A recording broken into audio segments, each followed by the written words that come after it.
I want to say thank you guys for joining us this morning. I mentioned to Aaron, one of our presenters, I really wish that we had been able to do this in person, but hopefully we'll be able to do a version of this in person next year. But I'm still really excited about the content that we have to share with you guys today. And so hopefully you guys will get a lot out of this session. So Kira and I go way back. We've enjoyed working together for many years. In fact, she worked here in this building with us when she was at UT on our first large teacher workshop initiative with the Department of Education. But for years before that, actually, I was counting, this is the 23rd year of summer programming it's sponsored by Humanities Tennessee, which is an organization that funds a lot of humanities programs of all different content areas for teachers, for the general public in Tennessee. They help sponsor a lot of initiatives at the community level with organizations, museums, historical sites, literacy groups, arts organizations, and they're headquartered in Nashville. But they are the affiliate at the state level of National Endowment for the Humanities funding. And so they love to work with teachers and nonprofit organizations on projects, initiatives. They also have a teacher award that's awarded every year. It's an application process and it involves projects as well as teacher professional development. They're reworking that over the next while. And I know that was suspended. That effort was suspended to kind of rework that during COVID as well. But I will share my screen for just a second so you can see where to find their information, because it is through their support that we are able to deliver this program to you today. So this is Humanities Tennessee's website, just humanitiestennessee.org. And you can go and find out a lot of information about what they do, how they advocate for the humanities throughout the state. And they just have a great team. They were located actually in March. They started working from home because their headquarters, their offices are where the tornado hit in Nashville. So they were already moved home because their building, even though the portion they were in was not damaged, it was below ground. But the building and the whole neighborhood there where they were or where they are located was damaged and kind of right in the heart of where the tornado hit. So they have actually been working from home since then for those combined reasons. But they're great to work with, and we really appreciate their support for our teacher workshop initiatives that have kind of evolved over the years. And we had planned, Kira and I sat down this time last year, actually around April, May, to talk about, well, of course, this is why we're sitting at home. What should we apply? And this is not really a grant anymore. They actually sponsor programming the Historical Society offers every summer. So we just kind of share with them evaluation of what we did the prior year and what we plan on building and doing the next year based on the last. And so one of the things that I wanted to do was to get back to a model we had used for professional development in the very beginning, and that was doing institute initiatives, which are multi-day with lodging provided by the sponsorship, the going to sites and museums where things happen, learning from local historians as well as scholars, but doing it in, out where things happen, being where things happened. And it does make that history story a little bit more personal, being there. And you also get great ideas about, if you're there kind of in that field work or in that lab area, you can kind of begin to think about in a different way how you can utilize those resources in the classroom. So we had planned on and reached out to Amy, who you will meet today, about delivering a multi-day overnight kind of institute experience looking at the Cherokee story. And so that's what we had planned. And we had planned it for June of this year, thinking, oh, well, certainly we'll be back in the mode of things. And while looking at it now, perhaps we might have been able to do it this month. We certainly, when we needed to make the call on this in January of this year, we didn't know whether we would be able to do a multi-day overnight kind of program. But never fear, we're doing it next year. So consider this, if you enjoy this, it can be a preview. It can be kind of preparation. We will, after the first of the year, get information out so that folks can apply to be a participant in a multi-day June workshop on the road studying the Cherokee story. So you will find out more about that if you will be completing. You are completing your contact forms. There will be a survey at the end, but we'll get you on our email list so that you will learn about that. And Kira and I will be partnering, teaching. And when I say Kira and I, we are representing the East Tennessee Historical Society through my involvement and Layla's involvement, and Teaching with Primary Sources MTSU in support of this Humanities Tennessee effort and in partnership. We will be working together to develop that curriculum and that schedule for next year. So all that to say, we're thrilled that we were at least able to come together in this new virtual experience to everybody, although it's not that new anymore. It is a new resource. Just think how much we've learned about Zoom over the past, year, or for a lot of us, less than a year. So we're thankful that we're able to bring folks from all over the state, and actually folks from other parts of the country registered for this workshop. So most of the things we do going forward for the Historical Society's programming, at least, will be hybrid.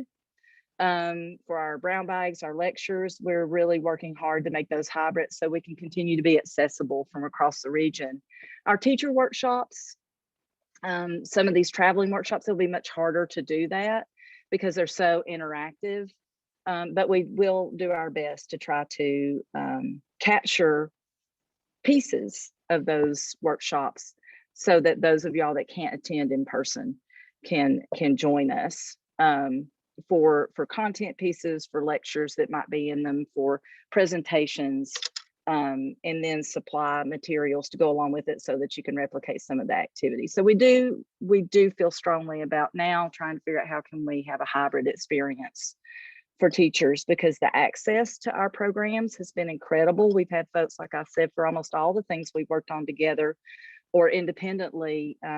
It's just been wonderful to break down that barrier of trying to get someplace in person over distance, time, the time it takes to travel from places, especially to come from across the state to come to Knoxville. And there's expense to that as well. So anyway, all that to say, welcome, welcome. We're so glad that you're here. Please come and visit the Historical Society, the East Tennessee History Center. We would love to have you. We're just right in downtown Knoxville. Let me just take a quick second and show you where you can find our teacher materials online. And so let me pull this back up and share this real quickly, because this is also a place where you can connect with us. And our teachtnhistory.org website is packed with all kinds of materials. And we're not going to walk through all that today. I just hope that you will go and explore. Some of you all already had the opportunity to be introduced to this site. But if you look under curriculum materials and you go down to sectionalism, slavery, and growth of the Republic, there is a packet here, a teacher packet on the Indian removal and the Trail of Tears.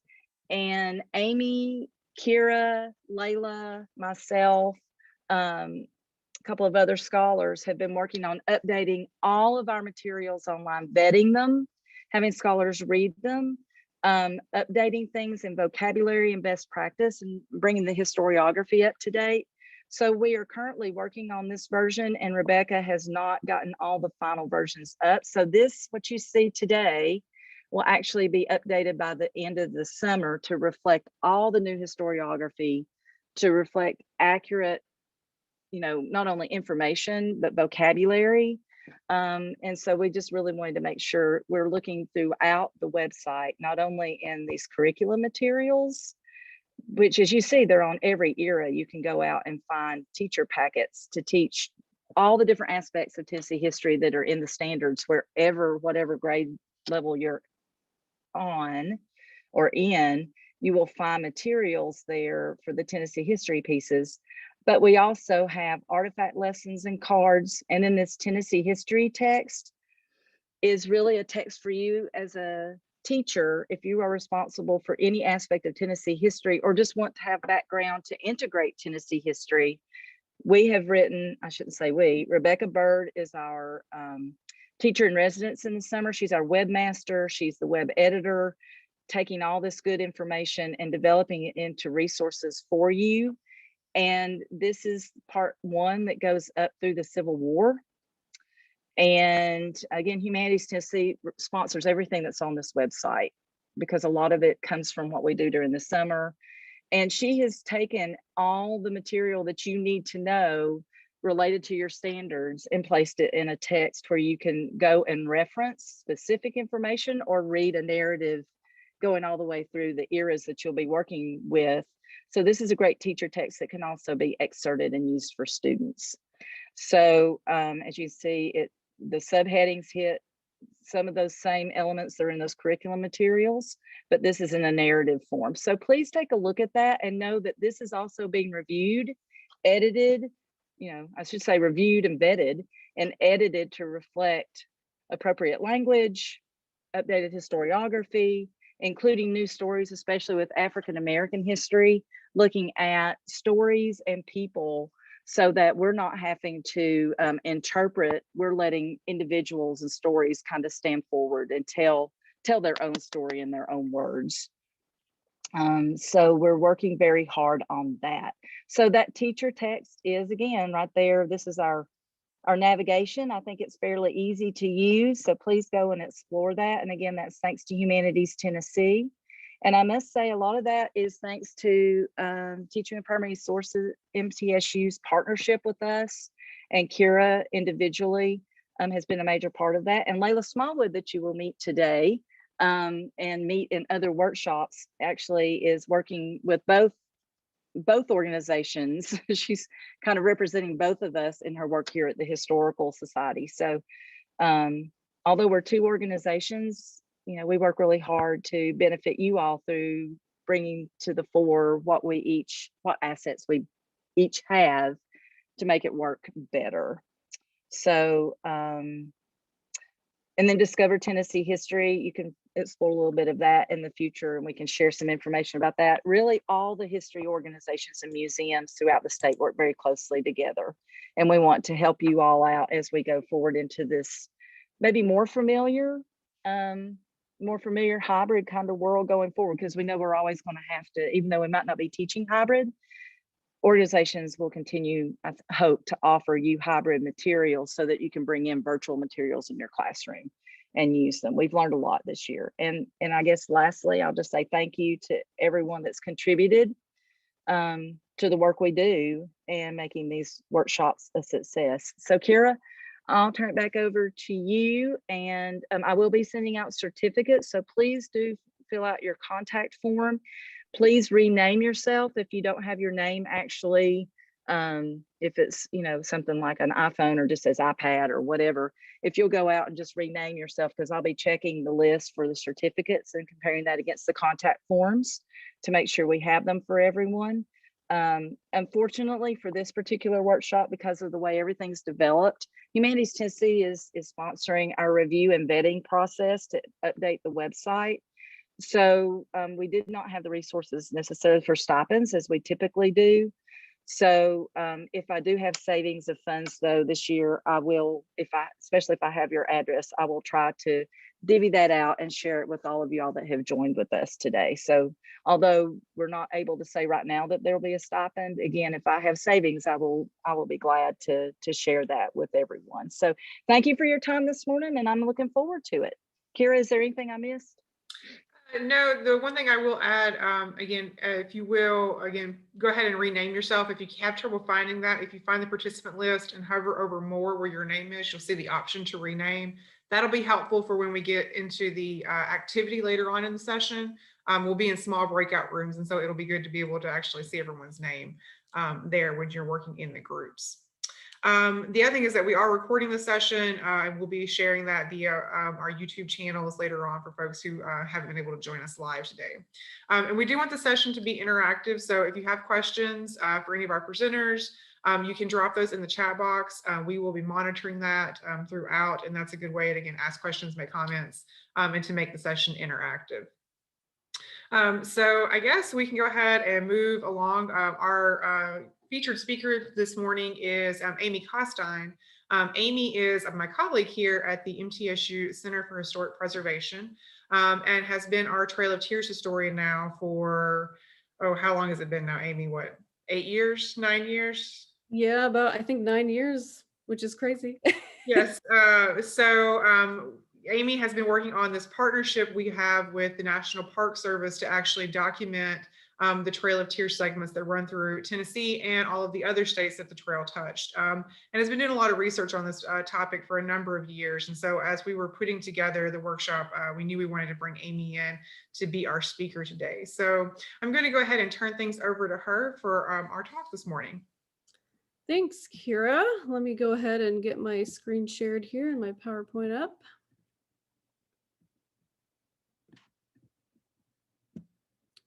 All right.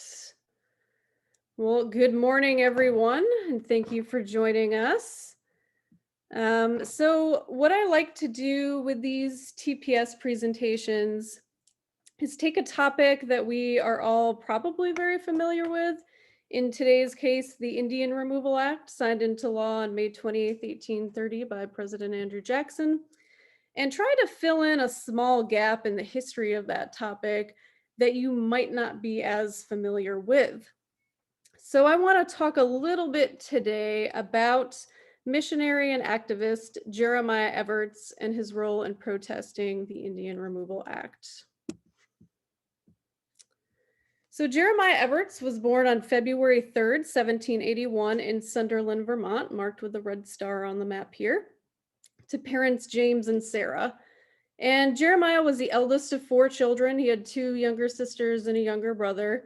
Thus, in his father's eyes, as the eldest son, he was really destined to take over the family farm operation.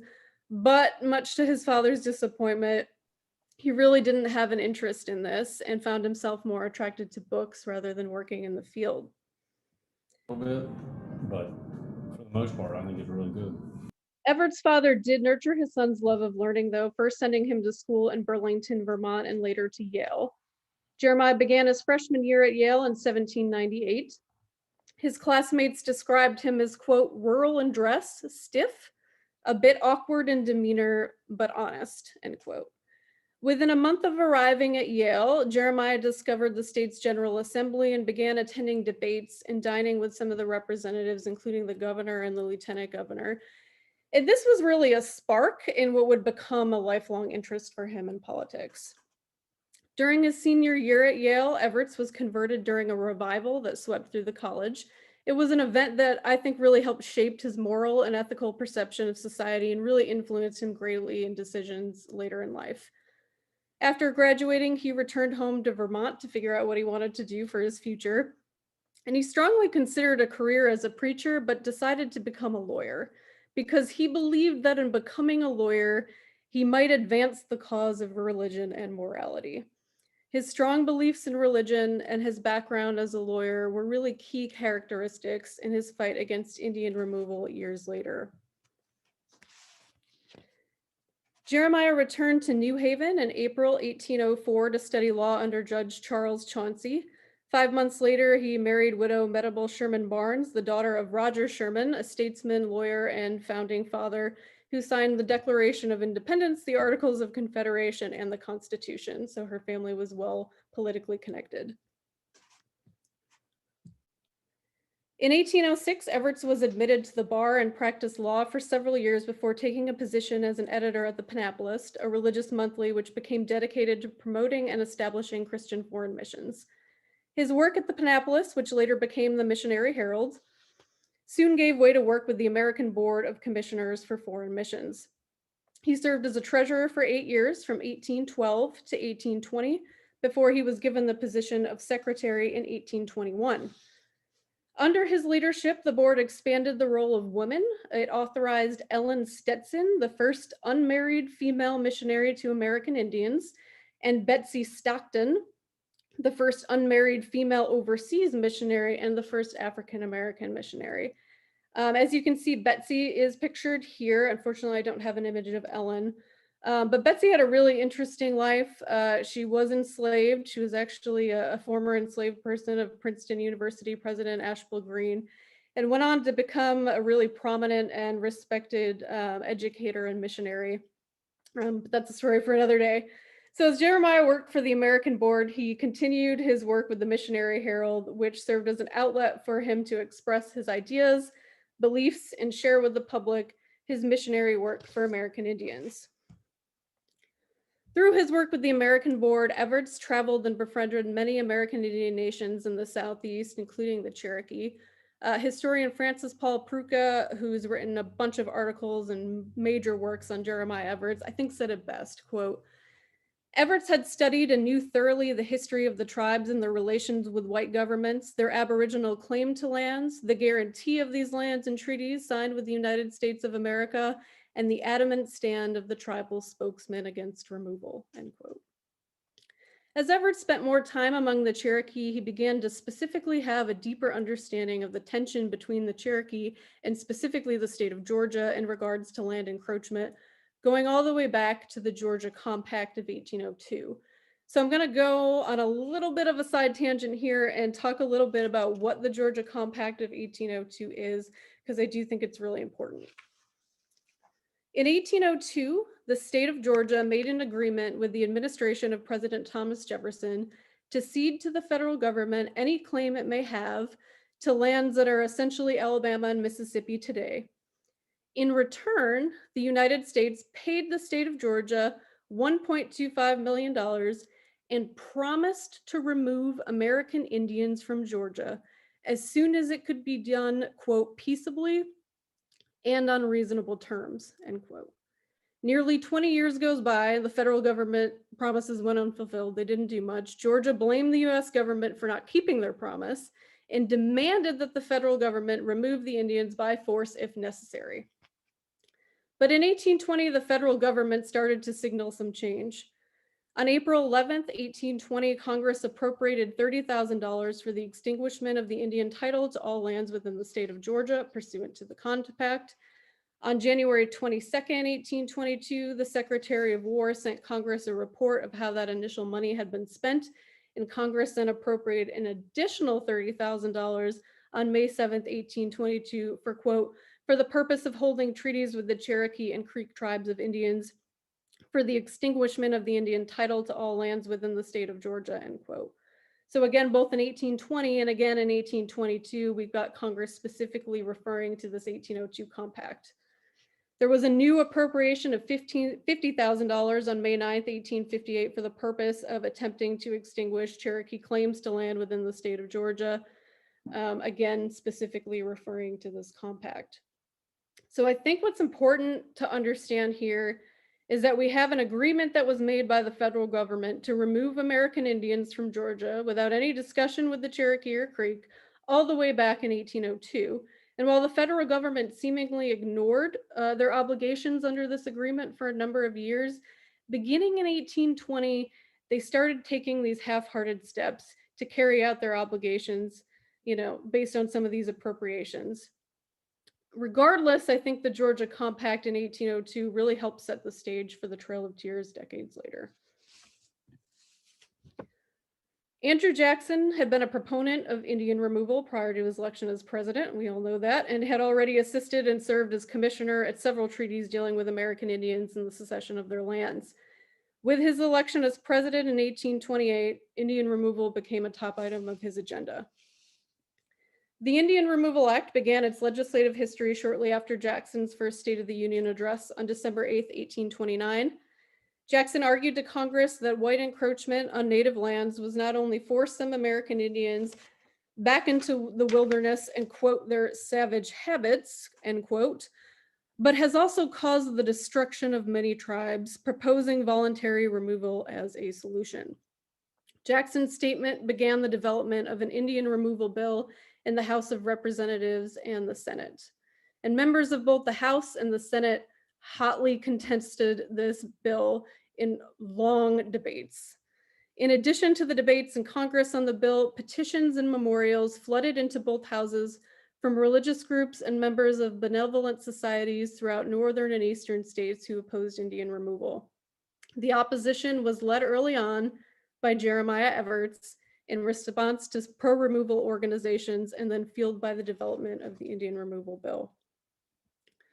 So prior to the election of Jackson, Indian removal had already been an openly discussed topic in the United States government. So in 1827, Thomas L. McKinney, who was head of the Indian office in the War Department, really asked the wrong individuals for support of removal. McKinney actually contacted Jeremiah Evarts and the American Board and asked for help in gaining public support of a program to, quote, preserve the Indians, a program that would include voluntary removal as a first step, end quote. McKinney urged Evarts and the American Board to find ways of reaching to every corner of the country and urge citizens to send memorials to Congress supporting removal. Evarts was disgusted by this, and he refused to help. And 2 years later, McKinney established the Indian Board for the Emigration, Preservation, and Improvement of the Aborigines of America on July 22nd, 1829. The Indian Board adopted Jackson's ideas on Indian removal and promoted it through meetings, memorials, and pamphlets. In response to the Indian Board's propaganda and the Jackson administration's removal policy, Evarts took McKinney's suggestion of drawing up memorials and petitions and ran with it. Instead of drawing up memorials in support of removal, though, obviously, he began to work quickly and concisely to protest against removal. Having worked for a monthly for over 20 years, Evarts knew the impact that publishing articles in newspapers would have on the public. It was a perfect medium to gain the most support possible in his crusade against Indian removal. He turned his attention specifically to religious affiliated newspapers, which were the most popular during the time. So we had 30 religious periodicals reported subscription lists of 3,000 or more. The Methodist Christian Advocate and Journal, for example, had a subscription list of 25,000 people. The Presbyterian New York Observer had over 6,000. And the American Board of Commissioners for Foreign Missions, Missionary Herald, had over 14,000. All of these periodicals opposed removal on the ground that it violated legal treaties and that the Southern tribes' practices of agriculture and commerce had made them virtually indistinguishable from their Euro-American neighbors. Petitions and memorials were not just reprinted in religious affiliated newspapers, though, they were reprinted in secular newspapers as well, reaching an even further audience. Between August 5th and December 19th, 1829, Evarts wrote a series of 24 articles entitled Present Crisis in the Condition of the American Indians in the National Intelligencer under the pseudonym William Penn, in honor of the founder of Pennsylvania who somewhat recognized native rights. These articles, commonly known as the William Penn Essays, were reprinted in many other newspapers and periodicals and were also circulated in pamphlet form. Evarts' biographer claimed that they were copied into at least 100 newspapers, and I believe that from looking at a bunch of them. And a contemporary reported that they were probably read by more than 500,000 of the citizens of this country. The Penn Essays were so popular that more people read them in 1829 than any other political pamphlet since Thomas Paine's Common Sense. His essays helped gain public support against removal and inspired many American citizens to pick up their pens and protest too. Evarts displayed his talent as a lawyer and his legal knowledge in the essays, acting as if he were a lawyer in the Cherokee's defense. In his first essay, Evarts addressed the public's ignorance on the issue concerning the American Indians in the Southeast and called upon readers to stop, think, and when all the facts are given, decide what is the right action to take in regards to the federal and state government's policy toward American Indians, their land claims, and removal, instead of simply forming an uneducated opinion based on rumors and hearsay. Evarts provided all the legal and moral analysis needed to make a convincing argument against removal. The public just had to sign on to the cause. So Evarts continuously used the Cherokee as an example throughout the essays, and he raised a series of questions, often rhetorical, and then provided examples and arguments to give an answer. In his second essay, Evarts began by asking, "What right have the Cherokees to the lands which they occupy?" He began with the very foundation of the Cherokees' conflict with Georgia and the Indian removal issue itself. And he gave a pretty convincing answer. Quote, "If the Cherokees are interrogated as to their title, they can truly say, 'God gave this country to our ancestors. We have never been in bondage to any man. Though we have sold much to our white neighbors, we have never bought any from them. We own the land which we now occupy by the right of the original possessors, a right which is allowed in all countries to be of incontestable validity. We assert, therefore, that no human power can lawfully compel us to leave our lands. By what right do the people of the United States hold the lands which they occupy? The people of Ohio, for instance, or of Connecticut? By the right of occupancy only, commenced by purchase from the aboriginal possessors," end quote. Using his talent as a lawyer, Evarts cunningly provided arguments that the average American could understand. He simplified things down, and he provided the knowledge and the facts that they could be used by any individual wishing to protest against Indian removal. The questions he asked and answers he gave took readers through the history of treaties signed by the Cherokee in the United States and the land encroachment by whites. Evarts began his argument by discussing the Cherokees' right to their land, then moved on by providing a thorough argument against Georgia's policy with the Cherokee, and concluded with the federal government's stance on Indian removal and why it was unjust and immoral. Evarts moved step by step through each major treaty and its importance to the overall removal argument, using the very fact that the US government signed treaties with the Cherokees as a point of defense. Of course, treaties imply that both nations are sovereign, which is an argument that Evarts made. The average citizen wouldn't necessarily know the intricacies and facts surrounding the legal properties of a treaty, so Evarts explained that for them too. He discussed at length the Treaty of Hopewell, the Treaty of Holston, the Treaty of Tellico, and several others. In doing so, he provided a legal backing to his arguments, one that would stand up in the debate in a House or the Senate. A newspaper article in the Hartford Courant defended the arguments in the William Penn essays to a writer who disagreed with Evarts. The article was just as long as many of the Penn essays and picked apart Evarts' arguments on treaties piece by piece, discussing why his argument was both logical and legally backed. It was just what Evarts had wanted to accomplish. His arguments were being used by the public in defense against anyone advocating for removal. The article, entitled "Logic Again," argued William Penn proves by quoting treaties and reasoning from them that the United States have guaranteed soil and sovereignty to the Cherokees. Understanding that moral arguments may be just as important as legal arguments in the public's eye, he brought insight into these moral dilemmas as well into his essays. Throughout his essays, Evarts condemned the US government for the moral implications on the nation of allowing Georgia jurisdiction over Cherokee lands. Quote, "We shall be guilty of manifest injustice to our weak and defenseless neighbors," Evarts argued in his first essay. "There is a danger of our national character being most unhappily affected," end quote. Evarts constantly brought into question the injustice that the United States would cause by not only allowing and supporting Georgia claims to Cherokee land, but by allowing Indian removal itself. Evarts believed it would be a great moral sin and a stain on the United States national character and pride to force the Cherokees and others off of their lands. In addition to being concerned with morals, Evarts drew upon his Christian readers and was careful to mention the Cherokees and others as fellow Christians in need of help that could only be provided if other Christians, like himself, could band together in support of the Cherokee cause. Evarts used religion as a common ground to compare American citizens and Cherokees in an attempt to evoke some sympathy for the cause. He also was careful to mention the contradictory nature of the government's policy as well. In his 22nd essay, Evarts argued the following, quote, "These citizens of the Cherokee Nation, as we call them in the Treaty of Holston, these fellow Christians, regular members of Moravian, Presbyterian, Baptist, and Methodist churches, fellow citizens with the saints and of the household of God, are to be suddenly brought under the laws of Georgia, according to which they can be neither witnesses nor parties in a court of justice. Under the laws, did I say? It is a monstrous perversion to call such a state of things living under the law. They are to be made outlaws in the land of their fathers, and in this condition to be allowed privilege of choosing between exile and chains. But who are the men that impose so fearful an alternative? And what is the government that hesitates to redeem its pledge? Is it some rotten Asiatic despotism regarding no law of morality or religion? Not so.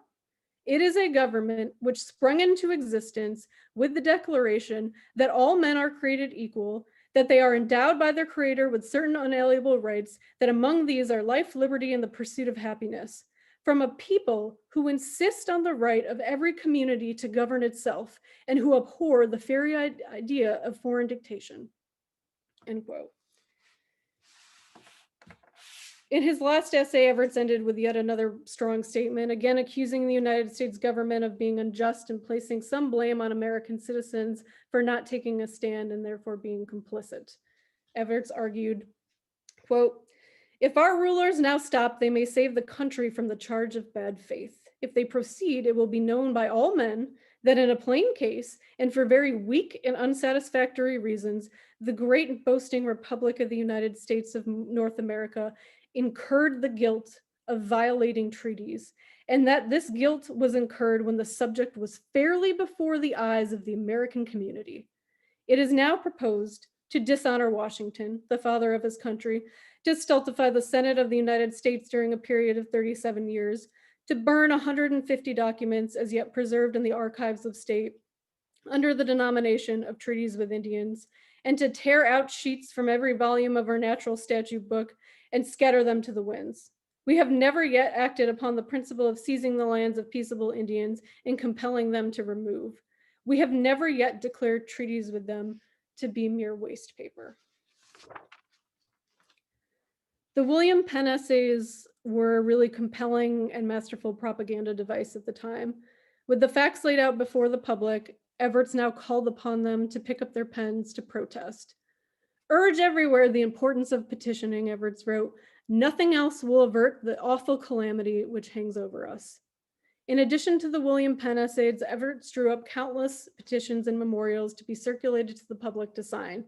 He also enlisted the help of some influential friends.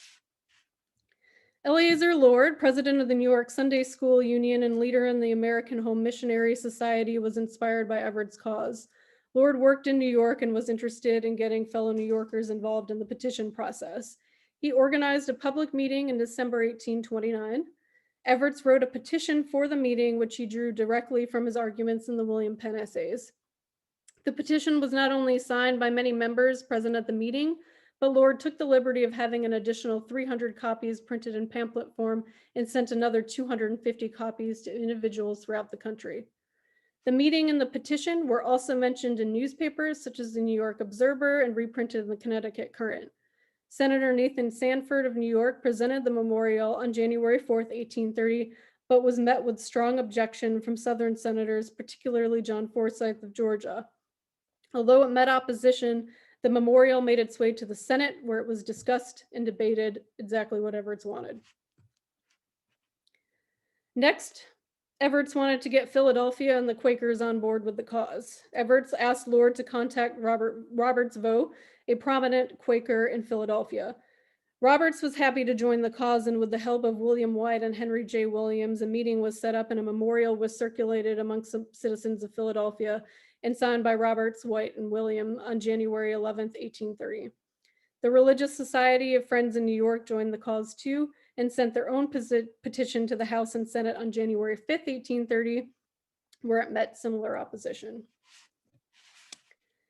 Continuing to enlist fellow Christians in the cause, Evarts turned his attention to another influential friend, George B. Cheever. Cheever was a student at Andover Theological Seminary and had written at least one fiery article on the American Indian cause in the American Monthly Magazine. Quote, "Nothing can save us," Cheever wrote, "unless the public mind be universally aroused from its lethargy and an appeal made so loud, simultaneous, and decisive as shall astonish the world at the power of moral feeling in the heart of the country and cause the most inveterate and bold supporters of national iniquity to tremble." End quote. Cheever worked with Evarts to write a 72-page pamphlet condemning the government's Indian policy. It was sent to family, friends, and every single member of Congress and received acknowledgments from Senator Pelling Sprague of Maine and poet Henry W. Longfellow. Under Evarts' direction, Cheever organized a circular campaign in Andover as well. Students sent over 500 copies of the circular, and considerable amounts were sent to Congress. Evarts' petition campaign began a snowball effect through the North as his petitions made national headlines and his pamphlets made their way into mailboxes throughout the country. Support for the American Indian cause came not only from just men in meeting halls, but women began to petition too. Evarts was well aware that benevolent societies would answer his call to petition Congress, since many of those benevolent societies raised and donated money to help build missions and schools in Indian Territory. In the summer of 1829, Catherine Beecher, sister of Harriet Beecher Stowe, visited her family in Boston. During this time, her father's friend, Jeremiah Evarts, came to visit too. Evarts shared with Beecher his concerns over Indian rights. How are you? He made a personal request to Beecher and urged for her help in gaining the support of women to protest. In return, Beecher contacted several friends, including Lydia Sigourney, a popular writer, and drew up a petition opposing removal. Beecher anonymously published a widely distributed circular in which she called on women to petition Congress to defeat the impending Removal Act. On January 25th, 1829, Beecher's circular was printed in the Christian Advocate and Journal and was addressed to the benevolent ladies of the United States. The circular reminded the public that American Indians had not only protected and helped their ancestors to survive when they first arrived on the shores, but many had also lost their lives in protecting the fledgling American nation. Beecher encouraged women to step out of their often silent role in politics and speak out on behalf of humanity, morality, Christianity, and American Indians. Inspired by the circular, women did that by the thousands, and the petition campaign against Indian removal became the first national women's petition campaign in the United States. One of the women's petitions sent to Congress was from 62 women of Steubenville, Ohio. Most of the 62 women who signed the petition were from prominent families, and 6 were members of the Steubenville Bible Society, a branch of the American Bible Society that Jeremiah Evarts was an officer of, so another connection. The petition appealed to religious values instead of treaties and legal issues, as a woman reminded Congress that the issue of Indian removal concerned, quote, the prosperity and happiness of more than 50,000 of our fellow Christians, end quote. The petition was presented to the House, where it was discussed, read, and ordered to be printed. While the public's voice was heard in petitions, memorials, and newspapers, it was, of course, their elected representatives that had the final vote in the passage of the Indian Removal Act. The heated debate on the Removal Act in the House and Senate was largely sectional and partisan, which was exactly as Evarts had feared. Republicans largely opposed removal, while virtually all Democrats favored it, especially in the Senate. Although hundreds of petitions had flooded Congress from the North, not a single petition was ever sent from any Southern state. After hearing from a congressman from Alabama that although he had been convinced by anti-removal arguments, he insisted that he must vote with his party and for removal. Evarts was disappointed and frustrated. Quote, it is expected that men will vote in platoons in regular rank and file, according to party drilling, on this question of public faith. I have never before seen exactly such a commentary on human depravity, end quote. Although Evarts knew that the odds were stacked against him, he kept in close contact with his friend Theodore Frelinghuysen, a Whig senator from New Jersey, and hoped for the best. On April 3rd, 1830, Evarts traveled to Washington, where he watched the debates from the gallery and offered advice and assistance to opponents of removal. Frelinghuysen made a lengthy speech over 3 days in an attempt to convince his fellow senators to vote against the Removal Act. Evarts and the William Penn essays, without a doubt, directly influenced his speech. In fact, some historians believe that Evarts may have actually written a large part of his speech. Evarts later wrote that Senator Forsyth of Georgia appeared much troubled, and Senator Troop of Georgia changed color, becoming quite pale after hearing this speech. Senator Peleg Sprague, a national Republican from Massachusetts, gave a speech as well in which he verbally assaulted Senator Forsyth of Georgia and the defense he gave of removal. Sprague discounted virtually every argument Forsyth had in regards to Georgia's legal right over the Cherokee and their lands. Despite these powerful speeches, Senator Daniel Webster of Massachusetts, who opposed removal, thought as good as the speeches were, they probably would not cause anyone to change their votes. Rather, everyone would vote based on allegiance to their party. The final Senate vote for the Removal Act occurred on May 18, 1830, and passed with a vote of 28 to 19. The vote was a direct representation of what Evarts and Webster had feared. 17 out of 22 national Republicans voted against the act, while every single Democrat voted for it. In addition to the partisan vote, it was sectional. Northern states tended to vote against it and southern states for it. But Evarts did not give up. He turned his attention to the House and began to take a tally in his head of those he believed who would vote for and against it there. And he strongly believed that although Democrats supported the act in the Senate, many would desert in the House. And elected representatives here would be more apt to vote along the lines of public opinion. Quote, there was never a question better fitted to break up the party lines than this, argued Evarts. The debate in the House over the bill was much more heated and much more close. Evarts stayed in Washington to monitor the debate and offer any help he could give to anyone who would listen. Few Southerners, with the exception of David Crockett, voted against the bill. Crockett, a fellow Democrat, despised Jackson and his policies and decided to break from the Democratic Party on this. Crockett gave a short speech commending other representatives for their eloquent explanations of treaties and argued that he must vote with his conscience. Crockett knew that many American Indians, particularly the Cherokee, did not want to go west, and he could not vote for the Indian Removal Act, knowing that a good majority of the people affected by it were in disagreement with it. Crockett reportedly remarked that, quote, if he should be the only member of that House who voted against the bill, and the only man in the United States who disapproved it, he would still vote against it, and it would be a matter of rejoicing to him till the day he died. He had seen much to disgust him here, end quote. Of the 9 representatives of Tennessee, Crockett was the only one who voted against the Removal Act. The final vote for the Removal Act in the House was 102 in favor and 97 against, an extremely narrow margin. Representatives from South Carolina, Georgia, Mississippi, and Missouri all voted for the bill, while the majority of representatives from northern states voted against it. Voting along party lines contributed to its passage. Representative Lewis even acknowledged that since this was such a favored policy of the president, if party members did not support it, then they would be viewed as, quote, faithless and traitors to their party, end quote. Evarts was extremely disappointed by the outcome.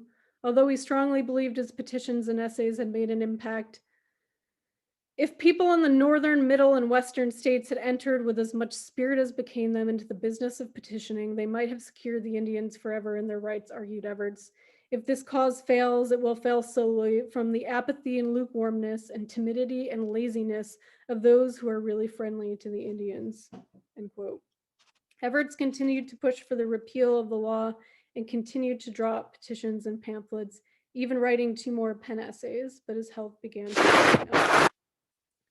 With the passage of the Indian Removal Act in Mississippi extending its laws over the Choctaw Nation, much like Georgia did with the Creek and Cherokee, the Choctaw was the first to sign a removal treaty, the Treaty of Dancing Rabbit Creek, in September of 1830. Ceding their land in Mississippi to exchange for land in Indian Territory as a debate to ratify the Treaty of Dancing Rabbit was underway, Evarts drew up what would be his last petition, which argued the negative impact removal would be for American Indians.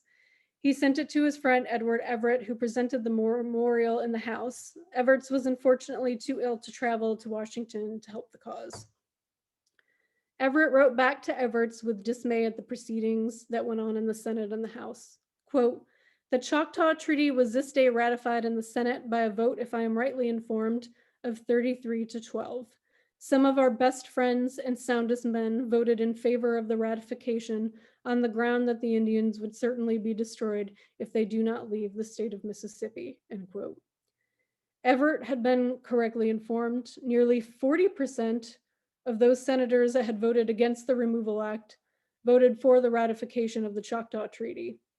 It was a crippling blow to Everett's and evidence of his failing cause and support. His efforts had failed the previous year with the ratification of the Removal Act, and now his goal to stop the government from enforcing the act were beginning to crumble too. Throughout all of this, Everett had been ill with tuberculosis, and he passed away on May 10th, 1831 in Charleston, Carolina, less than 2 weeks after receiving the news from Everett. With his death, the crusade against Indian removal virtually died with him. Although a number of petitions were still sent to Congress in 1831, mainly as a result of Everett's work, the petitions had no effect. Soon the petitions, pamphlets, and opposition slowly dwindled, faded, and died as well. Everett had no one to carry on the cause, and his friends virtually gave up the fight without his encouragement. Even Cheever, who had enthusiastically helped Everett, never returned to the Indian removal cause after Everett's death. After Everett's death, the Choctaw removal unfolded. Jackson's promised Choctaw families who wanted to remain in Mississippi a land allotment. The others who moved west would receive an annuity from the federal government, but things did not go as planned. Squatters poured into the Choctaw Nation, making erroneous claims to take allotments away from Choctaw families. Those who left west didn't fare much better.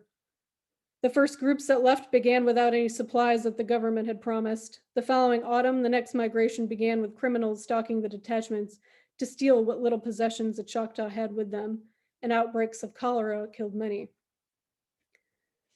As the Choctaw removal unfolded, states extended their laws over native lands and continued to harass tribes to sign their own removal treaties, an action that only emboldened squatters to move on to native land, making a bad situation even worse. Tribes implemented a variety of tactics to resist removal. Some, such as the Muskogee Creek and Seminole, adopted a more violent approach. Frustrated by squatters moving onto their land and the state extending its laws to Creek territory, Creek leaders sent a delegation to Washington to defend their treaty rights and issue complaints. Jackson refused to even see them, and instead, Secretary of War John Eaton was sent to scold them for resisting removal. Sensing their attempts to avoid removal were futile, on March 24, 1832, Creek delegates signed a treaty giving up part of their land in Alabama, with the rest being allotted 320 acres for each family, 640 acres for each chief. The families could stay on their allotments or sell them and move west at the government's expense. Those who stayed were subjected to violence and fraud at the hands of white settlers and squatters. While government officials were shocked at the amount of violence and fraud, they did little to protect the Creek, seeing it as a way to further persuade them to move west. Swindled out of their land, many Creeks were homeless and starving. Outraged that the federal and state governments would not put a stop to the violence by whites, some Creek leaders retaliated, burning homes and farms, killing white families, and disrupting the mail service in what is commonly known as the Second Creek War. The United States Army eventually suppressed the Creek uprising and used the uprising as justification to carry out compulsory removal. Later, the Seminoles also resisted removal through warfare. Pushed from the valuable agricultural region of northern Florida to swampy land in south central Florida, Seminole lands were essentially viewed as marginal, but whites were wary of them for other reasons, including the safe haven they provided to runaway slaves. In 1832, the Seminoles signed the Treaty of Payne's Landing. Under this treaty, the Seminoles were allowed to send a delegation to Indian Territory to inspect their prospective new home before actually committing to removal. While in the West, the Seminole were misled and coerced into signing another agreement that finalized their removal. The Treaty of Fort Gibson required all Seminoles to begin removal by the end of 1835. Not only that, but they were given some land designated for the Creek Nation and received scant compensation for their land in the East. Most Seminoles were outraged by these terms and rejected them. Led by Osceola, they prepared for war. At the end of December 1835, Osceola coordinated attacks on the Seminole Agency, killing all but 3 of 110 soldiers under Major Francis Dade's command. Thus began the Second Seminole War, which would become the longest continuous American Indian War in the United States. The Cherokee took a different approach to resisting removal. They utilized a series of nonviolent measures, including petitions, boycotts, non-cooperation, and of course, we all know, took legal arguments to the courts. None were ultimately successful. Despite a petition protesting the Treaty of New Echota's validity signed by nearly the entire tribal population, the Cherokee were forcibly removed in 1838 and 1839. The Quallatown Cherokee on the Oconaluftee River were exempt from the removal, though, due to provisions in earlier treaties, but they still could not own land by law. They got around the law by purchasing land through an adopted white tribal member named William Holland Thomas. Despite these many tactics to resist removal that Kira will be exploring a little later today, between 1830 and 1850, some 100,000 American Indians were removed from their eastern homelands to territories west of the Mississippi River. During Andrew Jackson's presidency alone, some 46,000 Native people were removed west, opening more than 100 million acres of tribal land for white settlement. Thank you.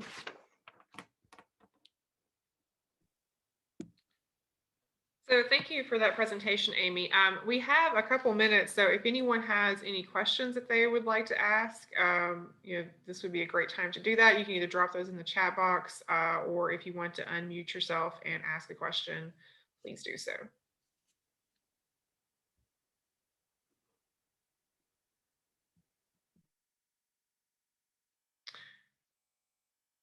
One thing that struck me, Amy, so we just did a workshop recently on the impact of religion in America, and so focused a lot on the Second Great Awakening, and so much of every story is hallmarks of the Second Great Awakening, and so it's really interesting to see that overlap in the connection between his work fighting Indian removal and impacts of kind of the influences of the Second Great Awakening. I'm curious why you think that maybe when we think about the reform movements of that religious movement, we don't talk about the fight against Indian removal. We talk about women's suffrage, we talk about abolition, we talk about lots of other things. That's usually not one of them, though. No, it's not, and I guess I'm not surprised by that. I think it's a story that isn't. I mean, like I said, there's all kinds of articles about Jeremiah Everett's, plenty of stuff from Francis Paul Pruka out there. But for some reason, it still isn't like a mainstream story. It's not something popularly known or widely known. So it is interesting that it does get left out because it was so crucial to this whole group of people protesting the Indian Removal Act. And I think there's a tendency to think today that maybe people accepted it more. Maybe it wasn't as controversial, but it was. The Indian Removal Act was controversial when it happened. There's no doubt about it. People protested this. A lot of people didn't like it. It wasn't something that, the main population was like, oh, it's fine, we don't care about it. People were upset about this. I think one of the most really telling examples that I had seen when I was doing research for this a while ago, and I think it wasn't particularly the Indian Removal Act, it might have been in response to the Treaty of New Echota, but there was just an American citizen who wrote in the newspaper that basically was like, listen, if this passes, I don't want to be an American citizen anymore. I want to renounce my citizenship because I'm embarrassed by what's happening. I'm embarrassed by this. This is shameful. So you've got people elevated that high that are just so upset and disgusted with this that they want to renounce their own citizenship. It's interesting. So one question that I had, you mentioned that Georgia Compact. How did the Cherokee and the Creeks respond to that when that was decided on? I kept looking for like specific responses that they had, and I didn't find anything, and that doesn't mean it doesn't exist. I just didn't find it. I can't imagine that they thought too much of it, that they were too happy with it. I mean, it's just been, the point of the Georgia Compact is that the removal of them from their lands goes all the way back. Like this was a cursory point to the Trail of Tears, the Indian Removal Act, the Treaty of New Echota, all of these treaties. It goes back far longer than I think we initially think it does. So Suzanne has a question. Was Crockett's vote and split from the party line what impacted his political career? Yeah, there's a lot of historians that think that this was really the nail in the coffin, and why he didn't get reelection the following year was because of his vote in this. And can you provide just kind of a quick reminder of what the Georgia Compact said? Yes, so basically the Georgia Compact gave up Georgia's right to claim land in the states of what is essentially today Alabama and Mississippi. The government paid them $1.25 million to give up those claims, but then also promised to remove Native Americans from the state of Georgia, quote, peaceably and on reasonable terms when they could.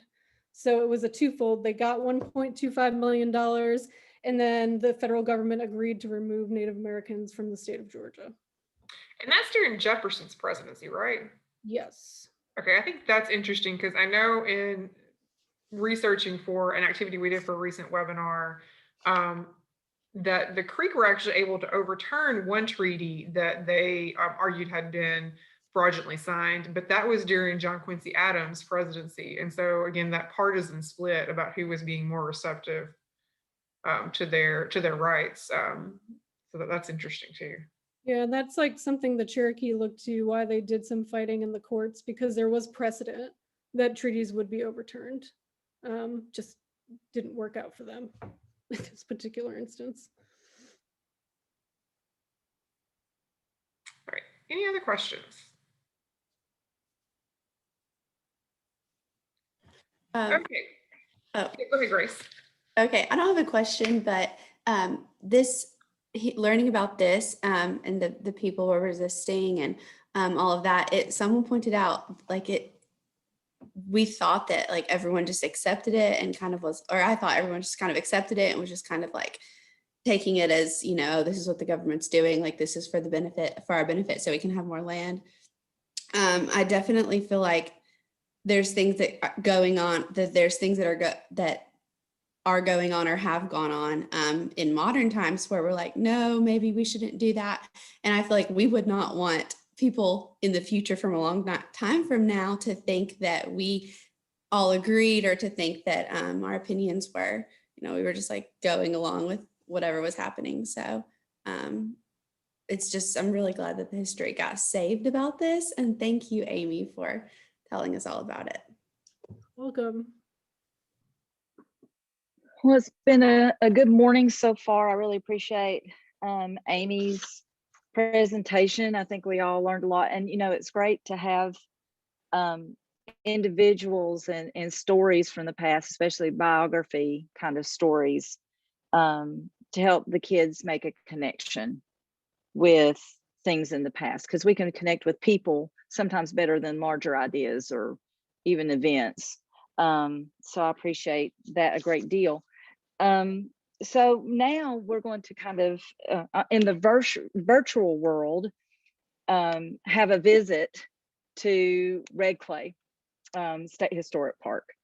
Now, if you're not familiar with Tennessee State Parks, especially the historic parks, please become familiar. Look around in your own region, see what resources there may be, because the rangers, the park managers, interpreters, seasonals, they do an incredible job with interpretation and with research. And Red Clay is a great example of that. Probably about 11 or 12 years ago, we took a group of teachers to Red Clay.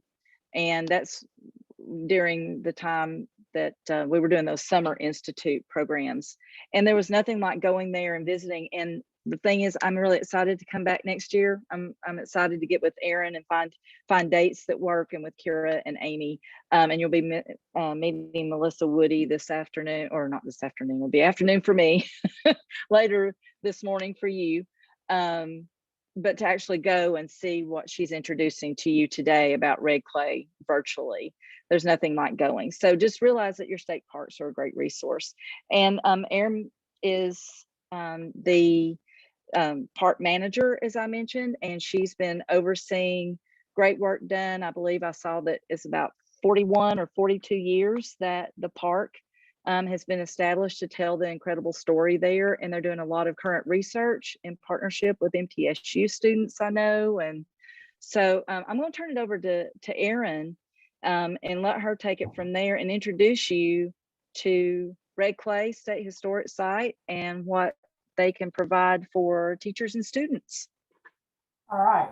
Well, thank you so much, Lisa. I really appreciate you and Kira and Amy for letting me come here and talk about Red Clay. It's one of my favorite things to do. So as far as the history of Red Clay was the last Eastern capital of the Cherokee Nation just before the Trail of Tears. They had, this was their capital in exile. The state of Georgia passed laws stating the Cherokee could no longer meet in that state.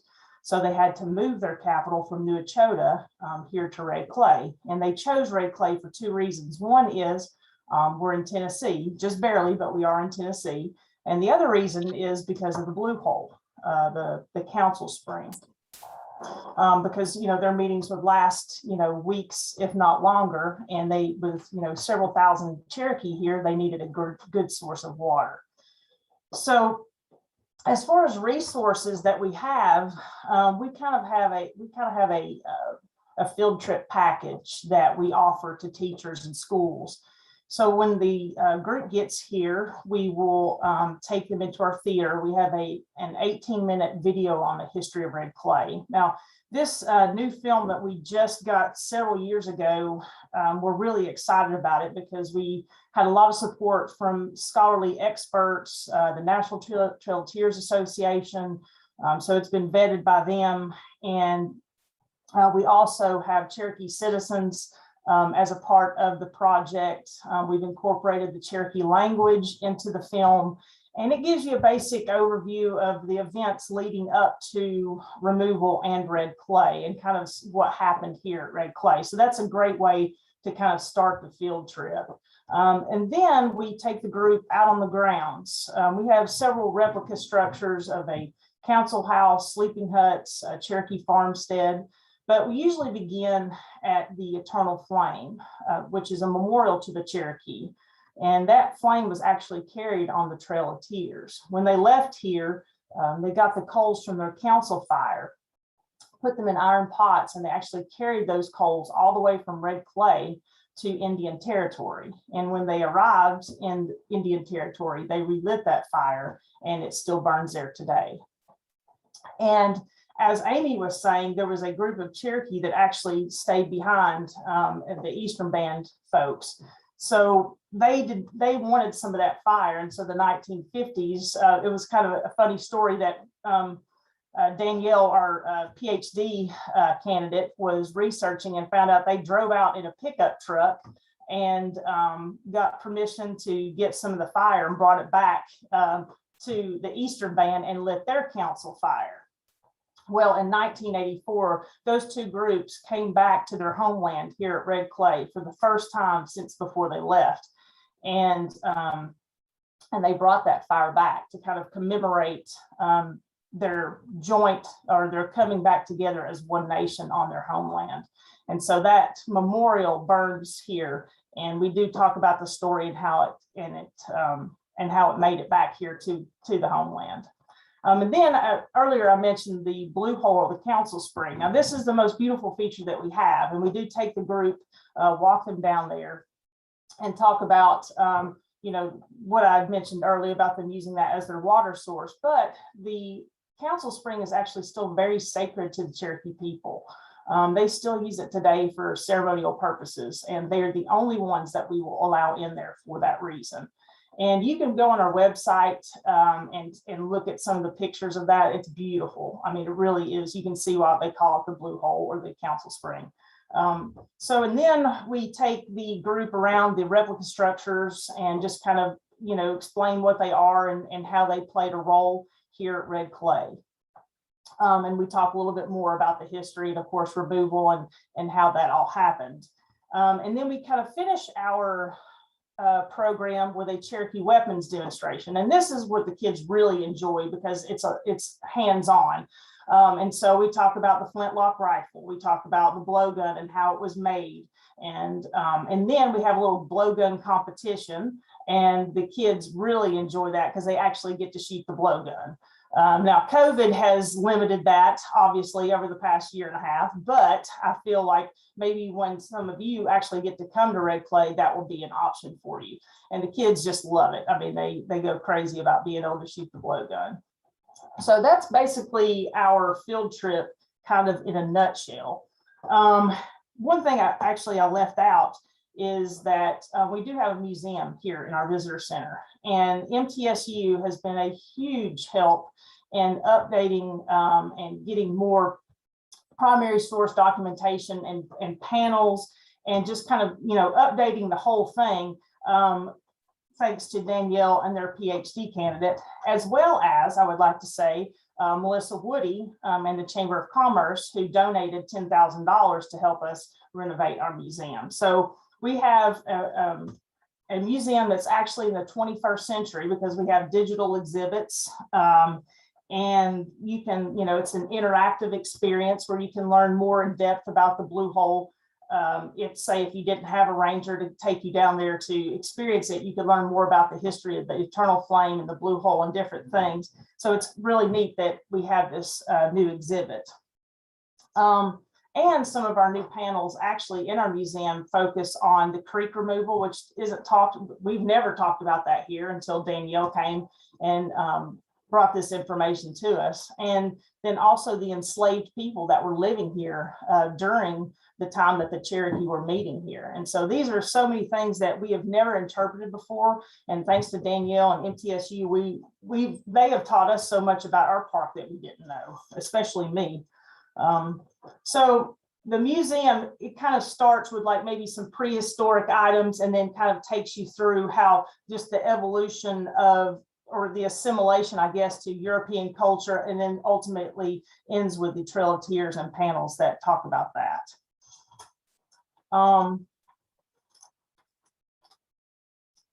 Okay. I think that's pretty much it. I wish that I could take you guys, because seeing it is so much better than me just sitting here explaining it to you.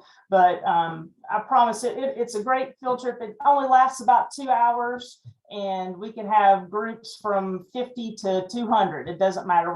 We can accommodate any of those. So hopefully you'll have some good questions for me. And Aaron, I do have a question. Are there resources that you could direct the teachers to, maybe on your website or anything like that, that might help them, or a great resource that you can think of that's helped you in understanding what happened to Red Clay, or just the story broader? Is there anything you would recommend they read, or is there anything online that they could reference from just your experience? Sure. So actually our interpretive film is on YouTube, so you can go and watch it right now if you wanted to. And Danielle, back to her, she is defending her doctoral dissertation on Red Clay. So as soon as that is published, we will be offering that, and that will be a great resource to offer to teachers. So as soon as that's available, we will let everyone know. So we'll actually, hopefully she'll be able to make it into a book, and we'll be able to sell it in our gift shop. That's ultimately the goal. So, but as far as like, there are some, the Councils at Red Clay by Jim Korn. That's one of the resources that you can find right now, but there's really hasn't been a lot specifically on Red Clay. That's why her work is so important to us, because now we're going to be like, oh, you want to know about Red Clay, and we'll be able to hand them her dissertation. So we're really excited about that. We do have a question asking about what age groups are appropriate for a visit to the site. Oh, that's a great question. So typically, you know, 4th grade and up. Depending on the school, 3rd grade might fit in that as well. But the younger kids, how we handle those field trips, because some teachers want to bring them here. You know, it's hard to talk about the Trail of Tears with a kindergartner. So we have a different film that actually focuses more on Cherokee culture, and it's of a Cherokee elder telling one of the stories. And that we talk about how storytelling was very important to the Cherokee, and it was a way that they communicated life lessons. And it was also a way that they entertained themselves as well. So we focus more on culture things when we get a younger crowd, and we can be more specific, like about the Trail of Tears, when we have the older crowd. Did that answer your question, I hope? I think so. Anybody else have a question to chat, or if you want to, I think it'd probably be fine if you wanted to unmute yourself and ask. Sure.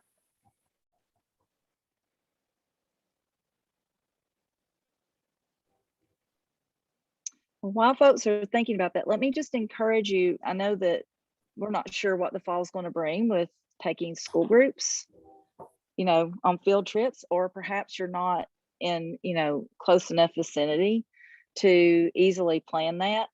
But I know a lot of teachers, and I don't know if you've actually thought about doing this yourself as a teacher, but who will go and take the trip themselves and go and just take photographs, gather information, and then, you know, kind of conceptualize that when you get back to the classroom, where you could share it in first person. You can say, you know, or build it out into a lesson utilizing your own experience, your own photographs, combining that with, you know, perhaps activities they can do online or whatever. So, you know, if you have the opportunity to go and visit, and the nice thing about East Tennessee is that there are a number of state parks and historic sites, museums, and more that you'll learn about today, where you could take a 2-day, you know, a long weekend trip and get a lot accomplished by visiting these sites and, you know, chronicling the experience yourself and taking it back to your classroom and utilizing it. And Kira, I think we might have some more questions or comments. Yes. Yes. So one question, are there virtual programs available from the site? We have done that in the past, but it's really difficult for us because we don't have good internet. You know, we only get like 1.5 megabytes per second. I'm surprised I'm not like frozen on your screen right now, honestly. But that's a little bit more difficult for us. We have done it, like I said, and we can do it, but basically it's me carrying my phone around to the Eternal Flame, the Blue Hole, and the replica structures, and talking about it and doing a park tour virtually like that. And like I said, it worked okay, but it takes 2 of us instead of just 1 to do that. And can individual parties receive the tours at Red Clay? Absolutely, yes. All you have to do, and this goes for teachers as well, to, you know, scheduling field trips. If you just call the park office and tell us what time and date you want to be here, and of course, give us at least a week to 2 weeks ahead of time there, because, you know, we have a full schedule already. But if you give us about 2 weeks, we'll put you on the schedule. We'll be glad to give any, you know, family or, you know, even one person, if they want a tour, we'll be glad to do that. And it's free. I think I saw something in the comments about the fee or something. Everything at Red Clay is free. So there's no entrance fee to the museum. There's no entrance fee to the park. It's all free, thanks to Tennessee State Parks. And for folks who aren't familiar with your part of the state, how is the easiest way to get to you guys? Oh my goodness. Is there an easy way? This question. Well, okay, so our address is actually Cleveland, Tennessee, but we are, but I can stand in my park and Georgia at the exact same time. So that's how close we are to Georgia. It depends on where you're coming from. Actually, Cleveland, I don't know who's familiar with this area, but Cleveland, it would probably be best to go down Dalton Pike to get to us. If you're coming from Chattanooga, I drive to Chattanooga from Chattanooga every day, and I go through Appleton/Collegedale. That's the best way. Follow 317. GPS finally will get you here. When it first came out, you know, 15 years ago when I first started here, it would take them all kinds of random crazy places. But now I think GPS is updated enough that it will actually bring you here to the park. So now coming up from Georgia, like Dalton, again, you would take Dalton Pike. I think in Georgia, it's called 71 or Cleveland Highway.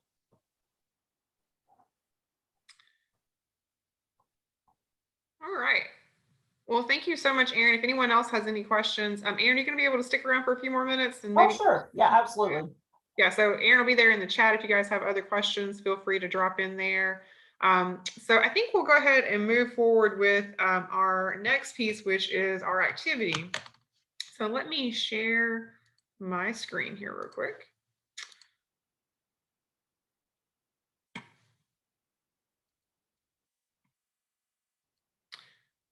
All right, well, my computer's been showing its age here lately, so hopefully it won't like freeze up and die on me. In computer years, it's ready for Social Security and retirement. So what we're going to look at is looking at comparing some tactics of resistance to removal. And specifically, I wanted to look at some documents related to the Cherokee, the Creek, and the Seminole Nations. And thanks to Amy, who kind of ended her presentation there with just a little bit of some background for us. You guys have a sense of what was happening with those three tribal nations after the Removal Act was passed. So this is a new activity for our Teaching with Primary Sources program. So as we're going through this, I would love feedback from you guys afterwards, because depending on kind of your thoughts on it, I may turn this into a lesson plan that we share on our website. So as we get started here, I want you to think about this as our core question. How did the Cherokee, Creek, and Seminole Nations respond to the Indian Removal Act and try to resist removal? So how did they try to hold on to their lands? What we are going to do is to divide up into breakout rooms. And I'm going to reshare in just a second the link to the document that Lisa sent out to you guys a couple days ago. That is the source packet that we're going to be working with throughout this activity. So if you want to go ahead and if you've already had that link saved, if you want to bring that up again, I'm going to share it with you again here in just a second. But what we're going to do in these groups, the first group that you're going to be in is going to look at sources for one tribe. So depending on if you're in group 1, you'll look at the sources for the first one, sources for the second, and then sources for the third, and kind of marked there in the source packet. You should analyze the sources, so take a moment to read them, discuss the content that are there in those sources with your people in your group, and discuss kind of how they relate to the essential question. And again, I will share that with you again in just a moment. So after we've had a little bit of time to discuss that, we're going to come back together here in the main room, and then I'm going to resort you guys so that you can then be in groups with people who have looked at the sources for the other tribes as well, and really to begin to do some comparisons. So for this first group, though, we're just looking at the 3 sources that you have related to one of the tribes. Okay, I think we should have everyone back here. So hopefully you guys had a good discussion in your first groups. So what we are going to do now is I'm going to be regrouping you here in just a moment. And so that in your you will have representatives from each of the 3 previous groups so that you guys can compare the sources for each of the tribes that we looked at. So as we are doing this, again, what you're going to do, you're going to be resorted. And so you want to, you have someone from group 1, for example, kind of just do a quick overview of what sources that you had and some things that you noted in your analysis from the previous group. And then I'm going to show you guys a graphic organizer here in just a second, which I believe is part of the packet of sources that you had. You can use that if you want to take notes. Again, that's just something that we'll include in the lesson plan I'm going to develop in the future, but you have that if you want to.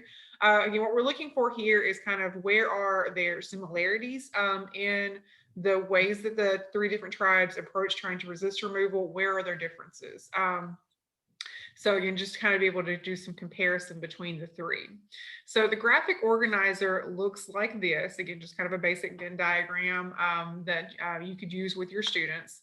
And again, that way you can kind of note again where there are overlaps and similarities between 2 and where there are overlaps in between all 3 of them. So we should have everyone back.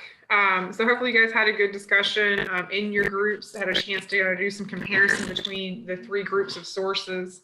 What I want to spend our last few minutes here in our group activity with is really just giving you guys a chance to debrief this a little bit, maybe share some things that you talked about, ask any questions, and then I would love to get your feedback, because again, I am hoping to adapt this and turn this into a lesson plan that we share, but I would love to hear your thoughts on this group of sources and how this might work with students. So to start with, do we have anyone maybe from the first group that would like to share, some thoughts, some conversation that you had about the group of sources and how they compared?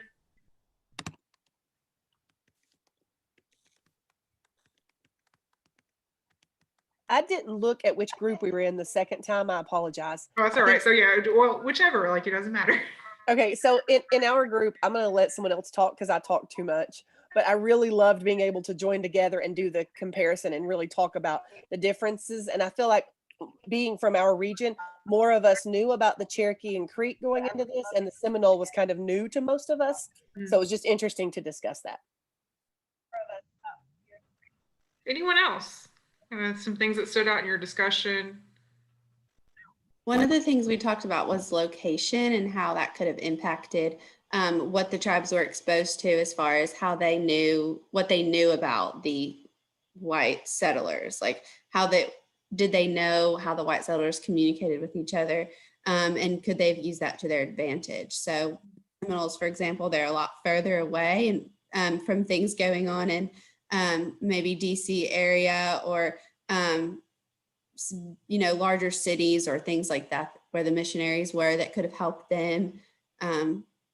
So the Seminoles maybe could not use that to their advantage. The Cherokees maybe could have, just because they had access and they probably were more exposed to the white settlers and understood them a little bit better than the Seminoles did.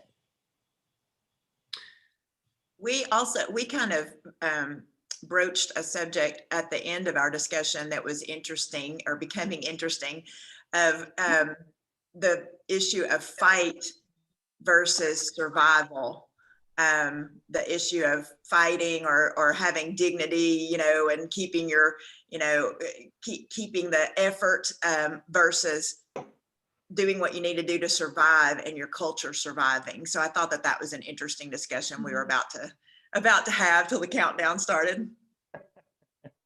Yeah, I'll add to what Melissa was saying. We were kind of asking ourselves like what we thought about whether we would fight like the Seminoles. They did 3 different Seminole wars, or be more willing to negotiate and move, not willing, but being forced to. But how would we feel about that? And then how did the Cherokee feel? I think it was Dave who said, on the Trail of Tears, do you think they said to themselves, okay, this was the right decision or not, and how they might have felt in that moment? And I think that leads us to another lesson. Like maybe we want to learn more about that. Maybe we could find writings from the Indians telling us how that felt, as a feedback on this lesson. Dave, go ahead. No, you said it. You said it perfectly. I was, was it halfway through? Were they happy with their decision, or did they wish they were more like the Seminole were going to be? Yeah. Well, and I think that's one thing, looking at the sources you guys looked at largely are from, they're either U.S. government documents or reports from newspapers that were largely circulated in white communities. So, I think that it's important when we're looking at this to try to bring in source material that shows, actually Indian voices. And so you get that perspective. Now, when I was looking for sources for this, again, with our Teaching with Primary Sources program, we're always kind of limited to what the Library of Congress has. And so it can be a bit more challenging to find those voices there in those materials. So that often kind of hinders some of the stuff that we're able to locate. But there was a great exhibit that the Smithsonian American Indian Museum has that looks at removal, that actually brings in some of those voices. And again, that's a link that's in that newsletter that I shared a link to earlier, and I'll reshare that again. But that is definitely a great way that you can bring that in and show your students those perspectives. Because again, I think that's a really interesting thing to include, and again, make sure that their voices are heard in these lessons. I did a previous lesson for our Digging In for our May webinar that looked at an earlier instance with some Creek treaties and was able to find some documents there.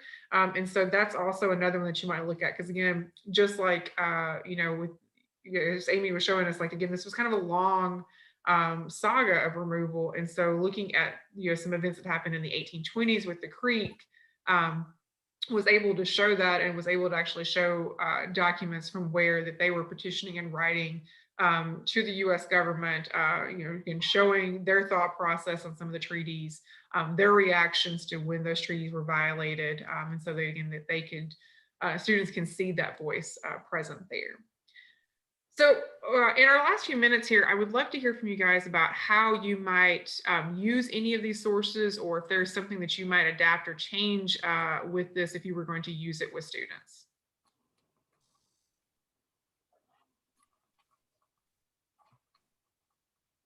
I teach 5th grade, and like I said, the Seminoles are not part of our curriculum in 5th grade, but definitely the Trail of Tears is.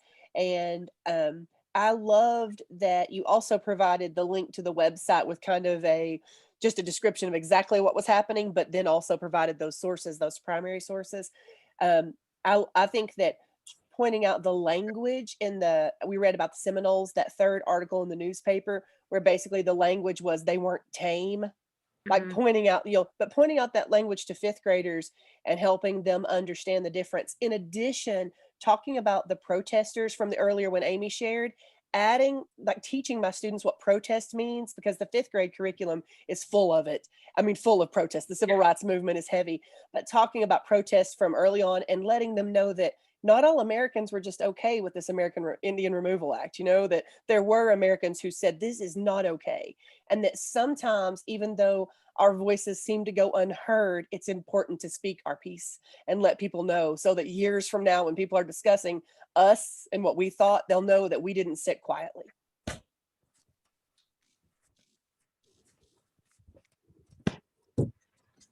I like the graphic organizer as well. And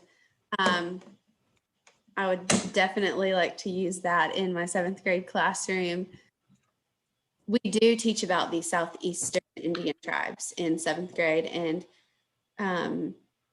so I feel like it would be appropriate to talk about the resistance of the white settlers and how they were, trying to do the right thing and trying to help out. I feel like that would be a very interesting viewpoint, and something that maybe the kids haven't heard before, or a lot of. So I think that would be very interesting to them, to get to learn about. I think they would enjoy it. Thank you. Anyone else? I think it'd be interesting in looking at the 3 different today, the Creek and Cherokee and the Seminole, and even discussing with kids how the Seminole experience would be different from the Creek, in that the Seminole would have been so greatly influenced by the influx of slaves. So their perception of white people and about how they would control your very lives, how you could be enslaved forever and things taken from you, and why they may have more vehemently defended or didn't buy into it in the Seminole Wars went for so long, perhaps because they had already heard from so many escaped slaves, and they had seen the scarring and heard all the stories. Yeah, it would be definitely interesting to look into what kind of shaped their thought process on some of that. Because and of course, the Seminoles would have also had more interaction with the Spanish, since in Florida. So that would also be interesting, because I know less about the Seminoles than I do the others. And so there's a couple of different exhibits that I found online that were done by different Florida organizations. So there's a lot of good information you guys can use with students to kind of, again, build some context for some of the tribes that, again, our standards don't focus on quite as much, because, again, ours typically focus on the Cherokee, but the Seminoles, the Creeks, and even the Choctaws, which we haven't really included much here, but that's another one that you could bring in to the story as well. So in the interest of time, we are going to go ahead and move forward. But before we do that, I'm going to share in the links box, or the chat box, links to the graphic organizer, because I realized that wasn't in the packet, and I apologize for that. but you have access to it here. And again, I'll be working to kind of adapt these. And if you have thoughts later on that you want to share with me, via email or whatever, I would love to hear your ideas about these sources, about this activity, because again, I do want to kind of work with it a little more and develop it for something we can share on our website. So with that, I'm going to turn things back over to Lisa so we can get to our last virtual visit. Right. We all know that it's nothing, virtual is nothing like being there in person, but we have Melissa Woody and Darlene Goins are involved with the Hiwassee River Heritage Area. Melissa is Vice President for Cleveland Bradley County Chamber of Commerce and their Visitors Bureau. And then Darlene is the manager of the Hiwassee River Heritage Center. And the Heritage Center is located in Charleston. And again, when we took our group of teachers down a while back, that hadn't even opened yet, but they took us to the location. It's an old bank building. They've done an incredible reuse of that space. And so I'm anxious to be able to go back, carting more teachers with us next summer to get to visit the Heritage Center.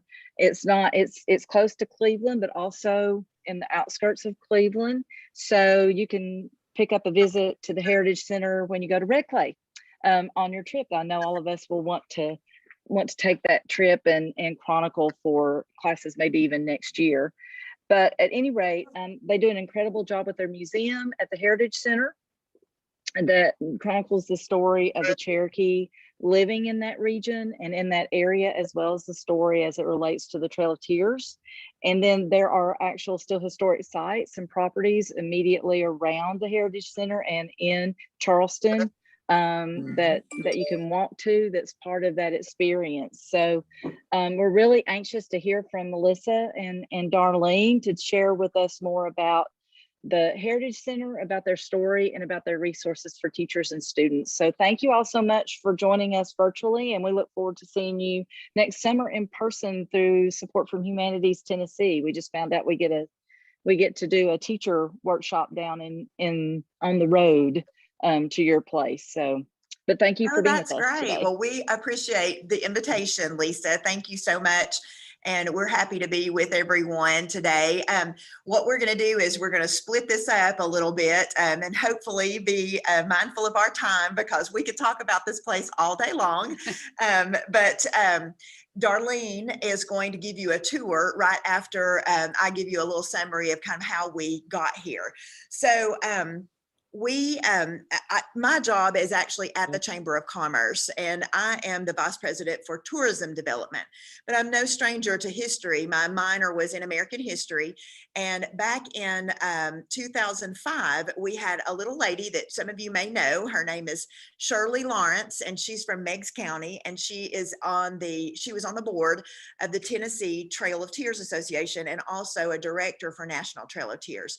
And back in 2005, she came to my office at the Chamber. I've been there for 21 years. So I'd been there maybe 3 or 4 years at the time. And she said, my name is Shirley Lawrence, and you've got something, a site that's more important than any other site, or just as important as any other site, east of the Mississippi River, dealing with Cherokee heritage, and you're not doing anything with it. And so my response to her was, well, we've got Red Clay. It's a state park, and it's, such a great place and interprets. And she said, I'm not talking about Red Clay. I'm talking about Charleston, Tennessee. And Charleston was the military operational headquarters for the entire Cherokee removal. General Winfield Scott was stationed here at Charleston. He gave every order for the removal right here at Fort Cass, which was the military name of the fort. The fort was actually a collection of encampments all over a 30 to 40 square mile area. It had about 23 encampments of Cherokee, and then there were military cantonments that were guarding those encampments. The first part of how we got here at this center was we started having community meetings. First, we contacted Dr. Carol Van West, and he sent a group of graduate students from MTSU in 2008 to help us with an inventory for our whole county. And so we created a driving tour, and it's called Passport to Cherokee Heritage. We're in the 6th printing of that. And so that is available here at the Heritage Center, as well as at the Chamber of Commerce and at Red Clay. We always, we encourage people to start their tour, if they have several days, to start it at New Echota in Georgia, head over to the next council grounds at Red Clay, head here to the internment camp location, and then to the Cherokee Removal Park, where the Cherokee last saw their homeland as they crossed the Tennessee River. So our museum, our Heritage Center here, started with that visit from the students from MTSU. The Historical Society formed shortly after that, and it's actually the Charleston Calhoun Historical Society. So it's a partnership between Charleston, which is right on the border of the Hiwassee River, borders the Hiwassee, and then across the river is McMinn County, which is Calhoun, Tennessee. So this is a partnership between both of these communities, and that's who owns this Hiwassee River Heritage Center. It's important to note that after the Treaty of 1819, if you were a Cherokee boy or girl here in the Cherokee Nation on this present day Charleston side, and you looked across the river at the present day Calhoun side, you would have been looking at America, because the United States had expanded down to that border where the Hiwassee is. And so I'm going to, I'm so mindful of the time, there's so much that we could talk about, but I'm going to slowly take you outside and then hand it over to Darlene, as she's going to give you a tour of the center. Nice little door. So I just wanted to show you that we are right on Highway 11 in Charleston. So there is our sign, Hiwassee River Heritage Center, and we are a certified site on the National Trail of Tears from the National Park Service. And then as you come in, we have a new facade. We were able, there's Emily, our summer intern.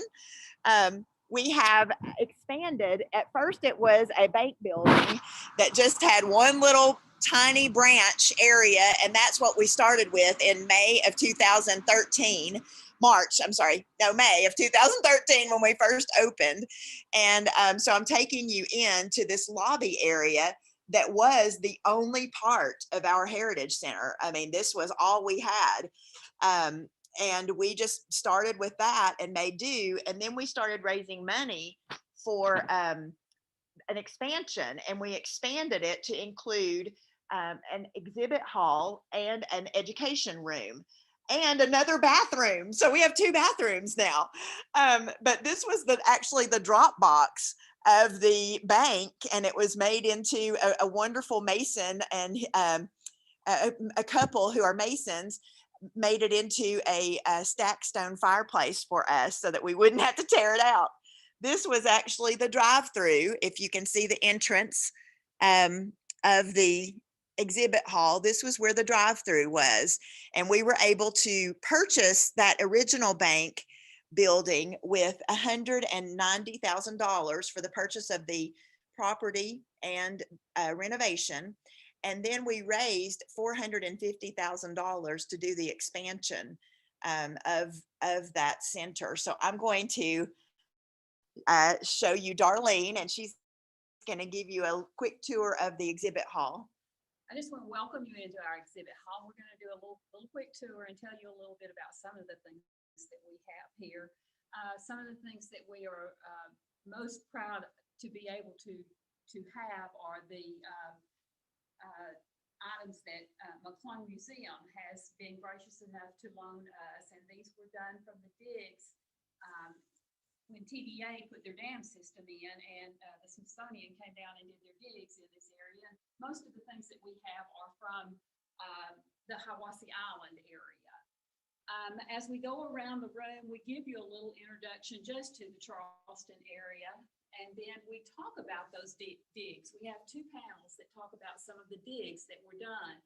and some of the artifacts and how long it took and those types of things. We have on display the pictures that Madeline Nieberg did. These were actually sketches that she did during the digs. And then later, when she was a professor at UT, she colorized some of these. And all of these have been in a drawer in McClung Museum and not displayed. So we are very happy to be able to display these for the first time. So the colorized drawings have never been displayed before. As we go down the room, Melissa talked to you about the border with the Cherokee Nation and the United States of America. And so we do have panels that talk about that and the fact that the river was the boundary between the two nations. The agency came to the Charleston area in 1819, right after the 1819 purchase. I think actually moved here early 1820. So we talk about that agency and what that agency accomplished and what their reason for being here was, which changed through the years. Initially, it was a way to protect the Cherokee. As it went along, it was more of a way to assimilate the Cherokee. Some of the major players in the Trail of Tears and the removal, Returned Jonathan Meigs was stationed here. He lived here and was the agent in the beginning, okay? And Lewis Ross, then the brother, we talked about him in some of our breakout sessions.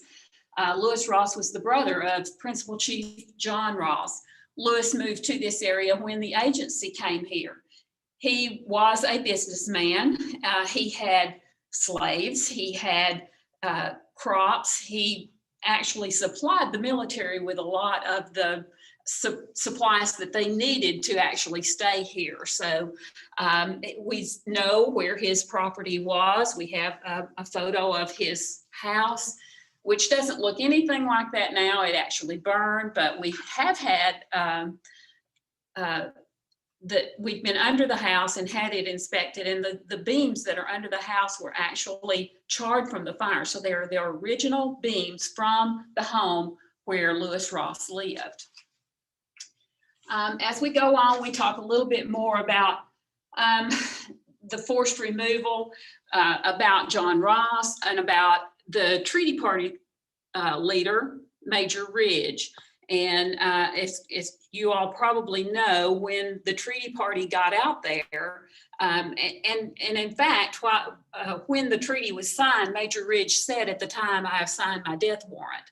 And sure enough, when the rest of the Cherokee arrived in Oklahoma, the 5 major Treaty Party leaders were assassinated. We have panels that discuss Fort Cass. We have copies of the map that was done early on. We do know that initially it was about 6 miles long and 4 miles wide, but by the time they were actually removed, it was 12 miles long by 4 miles wide. So that tells you how many Cherokee that were brought in here. We have people come in that say, well, you know, where were they put in prison? Well, they weren't, although they were imprisoned, they were not put in stockades. And I've even had people argue with me, oh yeah, they were in stockades. No, they weren't. You can't bring 9,000 people into 12 by 4 square miles and put them all in a prison. They were put in encampments, and they had to have fresh water. So they were put in encampments in groups, by families, by towns that they had come from, and places where they would have fresh water. So there's, you know, people don't really understand exactly how the encampments worked. As we go on, we talk a little bit more about some of the areas. Rattlesnake Springs, for instance, was one of the major encampment sites. It had several great freshwater springs, and actually, that was where they had their last meeting before leaving Fort Cass. So do we want to go on around, or? Just subject Okay. matter, yeah. Okay, so we're gonna, this kind of ends what we have on the Trail of Tears, but I want to give you just a little bit more about the rest of our, and that we do move on because we have layers of history here at Charleston. We do move on and we talk about the Civil War and early Charleston history. We do also have do a walking tour with our students when they come. The one thing I do want to mention, this portrait or this painting, the Henniger House, Mr. Henniger had connections not only to the Civil War, which is what this painting is from, but also to the Trail of Tears. He came here with the government, was contracted by the government, became very good friends with John and Lewis Ross, and ended up going with them to Oklahoma and lived with them for several years. So we hope that you all will get the chance to come and see everything that we have here. And may I say that we owe a great deal of gratitude to Amy Costine, because she is the curator of this exhibit. And as I walk back to show you a little, another aspect of our project, we can't say enough about Amy and how amazing she was to work with. It was such a pleasure to get to see her this morning virtually, because we miss her. We miss her. We worked with her a lot. So Amy is the genius behind this, our wonderful exhibit, and MTSU produced our panels and installed our exhibit for free. And now I've gone outside to the back of our Heritage Center, Darlene and I, and we had applied for a federal grant because the grand plan of this project was to have an interpretive center, a heritage center, a river park at the Hiwassee at some point, and then a trail that would connect the two, that would be an interpretive trail that would put you in the footsteps of the Cherokee. Because when people say, well, where was the Trail of Tears? Well, this was Fort Cass, so it was everywhere you're stepping in the present day Charleston community. It was everywhere, because this was that collection of encampments. So we have developed the first section of a trail that we are calling the Trail of Tears Tribute Trail. And it is also certified by the National Park Service. It's a national park concept. And this first section is called Voices of the Past. So you can see, and this is the coolest silhouette. Amy found these silhouettes at the National Portrait Gallery. There's one of Chief John Ross, and then one of General Winfield Scott. So very neat for that signage. And we had never seen them before. She found those. And then the trail, this first section, one side of it gives you the perspective from the military and government leaders. And then another section gives you the perspective from the missionaries and the Cherokee. So we strategically place those, the military and government opinions and comments are on the west side, and the Cherokee and missionary comments are on the east side, where they wanted to keep their homelands for the majority part of them. So we would love for you to come and visit it. We have also a trailhead parking lot about 1/4 mile down. The trail is about 1/4 mile right now. We are have applied for a second grant, so we have not heard yet. Started going to the Cherokee or the Trail of Tears national conferences. The first one we went to was in Cherokee, and the second one, or one of the, that was the first time we'd ever seen a sign like this: Cherokee Trail of Tears original route. But if you'll notice down here, it gives the mileage from Fort Cass in Charleston, which is 0 miles, to Woodall's Depot, 781 miles in Oklahoma. This was the starting point for the northern route and for the Bell route. When we saw the sign that was in Port Royal and it gave mileage to Charleston, we had nothing here. it gave us a panic attack, because here we knew that the National Park Service was directing people, giving them mileage to this one of these starting points, which was ours here at Fort Cass. And we had nothing to offer these folks. We had nothing to help tell their story. We had nothing to help share their story. And it really lit a fire under us. And so we got it done. And this grant that built this part of this trail was for $250,000 for this little bitty town of Charleston that has about 700 people in the population. In this last 15 years, we've raised $750,000 to tell this story. And it's nothing that Darlene and I have done. It's the subject matter. It's important. It's important not to lose this history. It's important to tell this story accurately. So that's our presentation. I hope we didn't go over too much.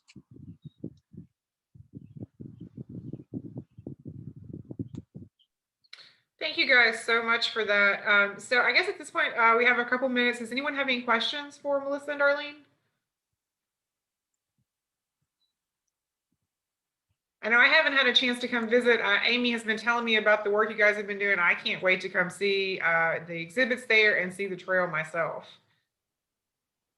We would love to have any of you. And also we started working on a possible package to offer to elementary school students, but then COVID hit. We didn't get to, because our expansion opened in March of 2019. So the entire center and our trail, we had a big grand opening in March of 2019. And so we started work on that with some of our elementary school partners, and it just, of course, fell by the wayside like everything else. But we're getting back on that task to be able to offer a package, a tour for school students.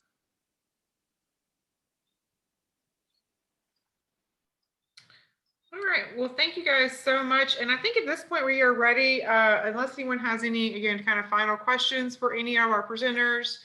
We are getting ready to wrap up here. So I'm going to share in the chat box here a link for a survey. And then this is just kind of our workshop survey. It will be helpful to hear from you guys your thoughts about today's session. Again, as Lisa has mentioned, we are planning to do an actual 2-day version of this hopefully next summer. And so we would love to hear from you guys what your thoughts are today, what you would love to see in that 2-day session. So again, be sure to put that in there. I guess I'll turn over to Lisa for kind of final comments. Well, I just think, I think about where we were this time last year, all of us with looking towards the future and anticipating and thinking and not knowing what to think. Thank you all for going on this journey with us as we've sought out ways to provide resources for you to try to still connect and be relevant to what your needs are. And we look forward to not forgetting what we've learned and continuing to take your suggestions, your input. Please share in the survey ideas you have and bringing that forward as we get back to a somewhat normal in-person schedule of programs, but not forgetting how important it's been to be accessible to folks from around the region.